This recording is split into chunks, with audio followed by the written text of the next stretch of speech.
இசைவாணி இப்படி பேசுவதற்கு அவருக்கு யார் தைரியம் கொடுத்தது? கஸ்தூரிக்கு ஒரு நீதி, இசைவாணிக்கு ஒரு நீதியா? இதுதான் ஐயப்ப பக்தர். இயேசு கிறிஸ்துவையோ இஸ்லாமிய மதத்தில் அல்லாவையோ பேச முடியுமா?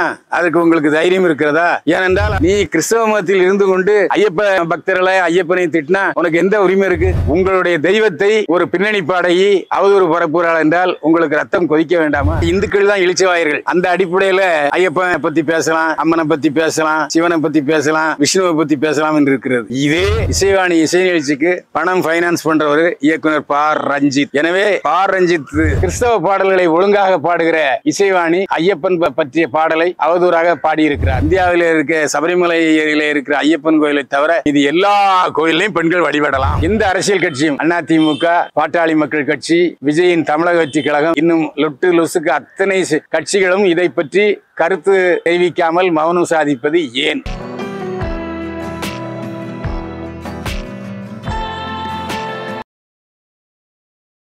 என்னை வாழ வைத்துக் கொண்டிருக்கும் யூடியூப் சேனல் நேயர்களுக்கு நன்றியும் வணக்கமும். பேப்பர் வெயிட் சேனல் நேயர்களே, போற்றுவார் போற்றட்டும், புழுதிவாரி தூற்றுவார் தூற்றட்டும் என் கடன். உண்மை செய்திகளை உறக்கச் சொல்வதே. மத கலவரத்தை தூண்டிய பார் ரஞ்சித், இசைவாணி கும்பல் சதி. தமிழ்நாடு அமைதி பூங்காவாக திகழ்கிறது, சிலருக்கு பிடிக்கவில்லை. இதையொட்டி இந்துக்களுக்கிடையே கலவரம் உண்டு பண்ண சிலர் தவித்துக் கொண்டிருக்கிறார்கள். உதாரணமாக சமீபத்திலே பிக் பாஸ் புகழ் நீலம் பண்பாட்டு மையத்தின் வலதுகரம் இசைவாணி, பின்னணி பாட இசைவாணி ஒரு கேசட் வெளியிட்டிருக்கிறார், கேசட் பாடியிருக்கிறார். அந்த கேசட்ல தமிழ்நாடு, கேரளா, மைசூர், தென்னகத்தில் உள்ள அத்தனை பேரும் அத்தனை ஐயப்ப ரசிகர்களையும் மனசை நோகர்கள் அடிக்கிற அளவுக்கு பேசியிருக்கிறார், பாடியிருக்கிறார் இசைவாணி. ஐயப்பனை அவதூறு பரப்பி பாடியிருக்கிறார் இசைவாணி. அதே சமயத்திலே அவர் கிறிஸ்தவ டாலரை கழுத்தில் போட்டிருக்காரு. கிறிஸ்தவ பாடல்களை ஒழுங்காக பாடுகிற இசைவாணி ஐயப்பன் பற்றிய பாடலை அவதூறாக பாடியிருக்கிறார். இதுதான் நம்முடைய பதிவின் முக்கிய நோக்கம். இதைத் தொடர்ந்து பல காவல் நிலையங்களில் இசைவாணி மீது நடவடிக்கை எடுக்கும்படி சபரிமலை ஐயப்ப பக்தர்கள் வேண்டுகோள் விடுத்திருக்கிறார்கள். தெலுங்கர்கள் பற்றி தவறாக கூறிவிட்டார் என்று சொல்லி கஸ்தூரிக்கு சமன் அனுப்பி, அவர் வாங்கவில்லை என்று சொன்னதும் வாரண்ட் அனுப்பி உடனே தனிப்படை அமைத்து ஆந்திராவுக்கு சென்று அவர்களை பிடித்து வந்து ஜெயிலில் 2 நாள் வைத்திருந்தார்கள். அதற்கு பிறகு இப்போ கண்டிஷன் பெயிலில் நிபந்தனை ஜாமீனிலே வெளியில் வந்திருக்கிறார் கஸ்தூரி. 2 ஜாதிகளுக்கிடையே இனங்களுக்கிடையே சண்டை போட கலவரத்தை தூண்டும்படி பேசியதாக கஸ்தூரி மீது குற்றச்சாட்டு. இவ்வளவுக்கும் கஸ்தூரி மன்னிப்பு கேட்டு விட்டார் என்று சொல்கிறார்கள். அந்த மன்னிப்பை நீதிமன்றமே ஏற்றுக்கொள்ளவில்லை. எப்படி கஸ்தூரியை கைது செய்யார்களோ அதே போல ஐயப்ப பக்தர்களையும் ஐயப்பனையும் அவதூறாக பேசிய பின்னணி பாடகி இசைவாணியை உடனடியாக கைது செய்ய வேண்டும் என்று சபரிமலை பக்தர்கள் வேண்டுகோள் விடுத்திருக்கிறார்கள். கஸ்தூரிக்கு ஒரு நீதி, இசைவாணிக்கு ஒரு நீதியா? இதுதான் ஐயப்ப பக்தர்களுடைய கேள்வி. கஸ்தூரிய ஆந்திராவுக்கு போய் கைது செய்து ஜெயிலில் அடைத்து 2 நாளுக்கு பிறகு நிபந்தனை ஜாமீனில் விட்டிருக்கிற சூழ்நிலையிலே ஐயப்ப பக்தர்களை அவதூறாக பேசிய இசைவாணியை கைது செய்ய தமிழக அரசு ஏன் தாமதப்படுத்துகிறது?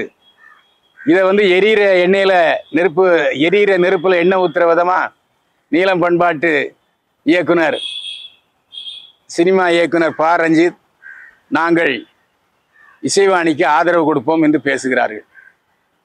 இது எந்த விதத்தில் நியாயம்? கருத்து சுதந்திரம் எல்லோருக்கும் உள்ளதுதான். ஆனால் அந்த கருத்து சுதந்திரம் மற்றவருடைய சுதந்திரத்தை பாதிக்கப்படி இருக்கக்கூடாது. இதுதான் அரசியல் சட்ட அமைப்பு. இப்போ நான் கத்தி எப்படி வச்சுட்டு போவேன்னு சொன்னால் அந்த கத்தி மற்றவர்கள் மேல் படக்கூடாது. உங்களுடைய சுதந்திரமாகப்பட்டது இன்னொருவருடைய சுதந்திரத்திலே பாதிப்பு ஏற்படுத்தினால் அது சட்டப்படி குற்றம். அந்த மாதிரி ஐயப்ப பக்தருடைய மனதை புண்படுத்தும்படியாக இசைவாணி பாடியிருக்கிறார் என்றால் அது சட்டப்படி தண்டனைக்குரிய குற்றம்.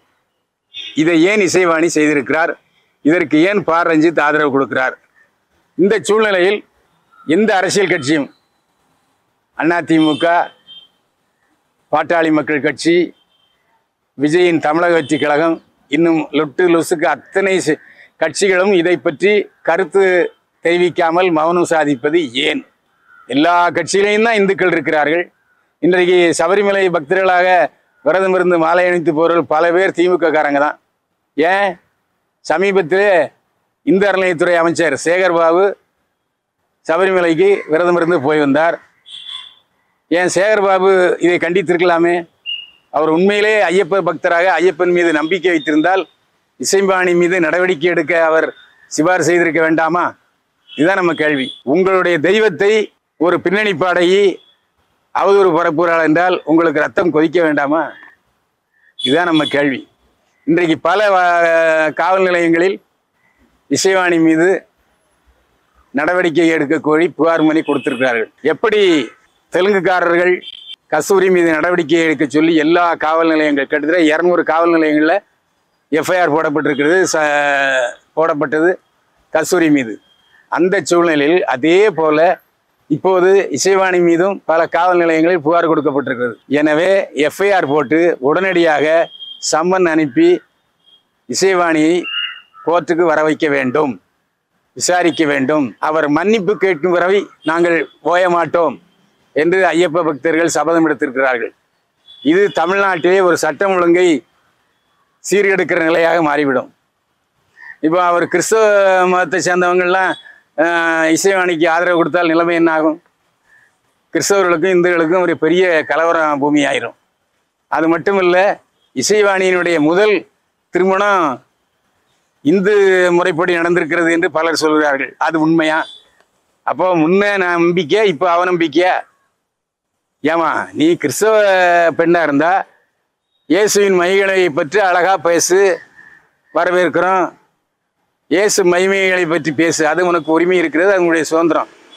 நீ கிறிஸ்தவ மதத்தில் இருந்து கொண்டு ஐயப்ப பக்தர்களை ஐயப்பனை திட்டினா உனக்கு எந்த உரிமை இருக்கு?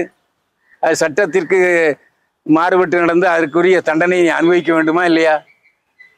எனவே தான் மீண்டும் சொல்கிறோம், பேப்பர் வெயிட் சேனல் சார்பில் சொல்கிறோம், இசைவாணியை உடனே கைது செய்து கோர்ட்டில் நிறுத்துங்கள்.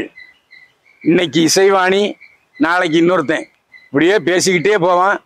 அப்போ சபரிமலை ஐயப்ப பக்தர்கள் பொறுத்திருக்க வேண்டுமா? இன்றைக்கு எல்லா கட்சியிலும் சபரிமலை பக்தர்கள் இருக்கிறாங்க. அதாவது காங்கிரஸில் இருக்காங்க, திமுகவில் இருக்காங்க, அண்ணா திமுகவில் இருக்காங்க, தமிழ்நாடு வெற்றி கழகத்தில் இருக்காங்க. எல்லா கட்சியிலையும் சபரிமலை பக்தர்கள் இருக்கிறார்கள். அப்படிப்பட்ட சூழ்நிலையில் இசைவாணி இப்படி பேசுவதற்கு அவருக்கு யார் தைரியம் கொடுத்தது? ஆனால் அவருக்கு ஆதரவு கொடுத்து கொண்டிருக்கிறார் ரஞ்சித்.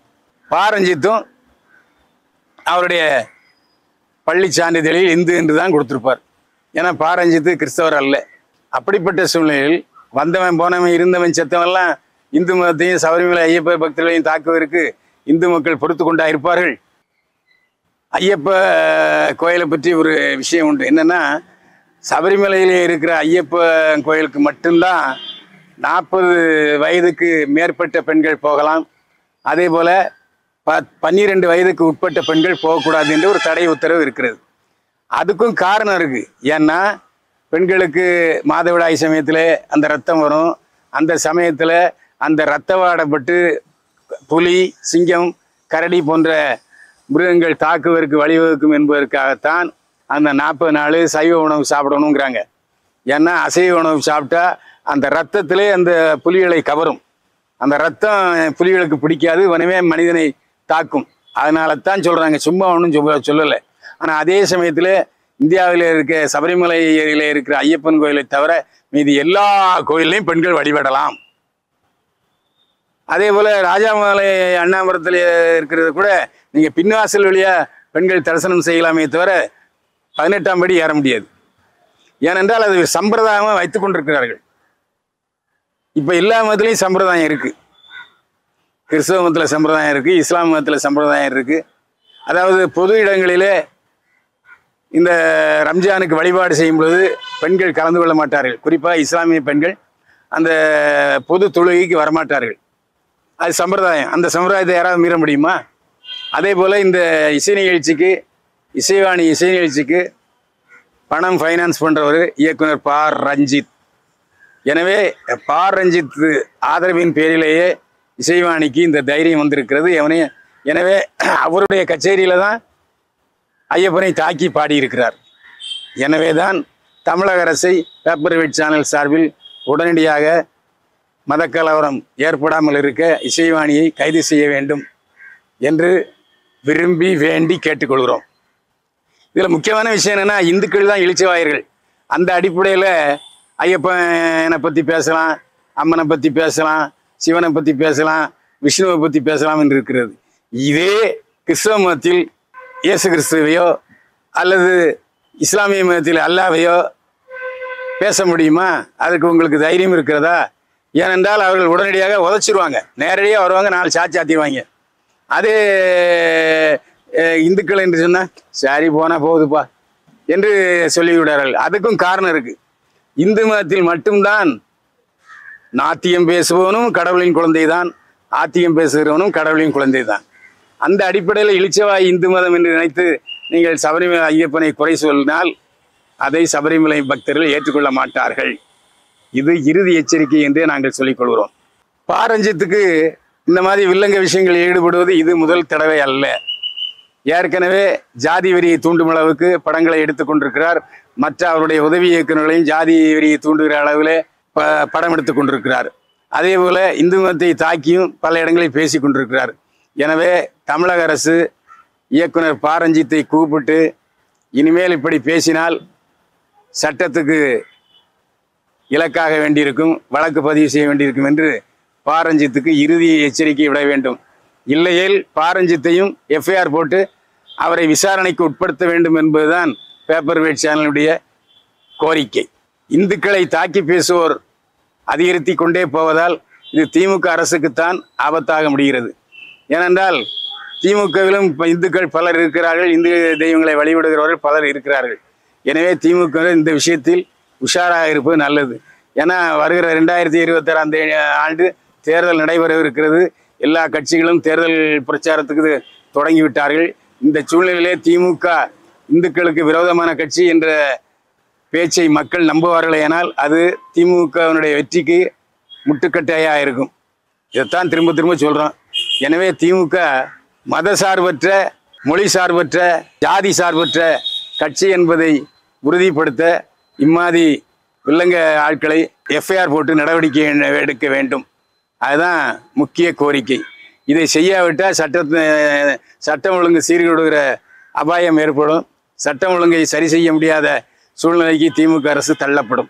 நேரிலே இது போன்ற யதார்த்தமான பதிவுகளுக்கு பேப்பர் வெயிட் சேனலை சப்ஸ்கிரைப் பண்ணுங்கள்.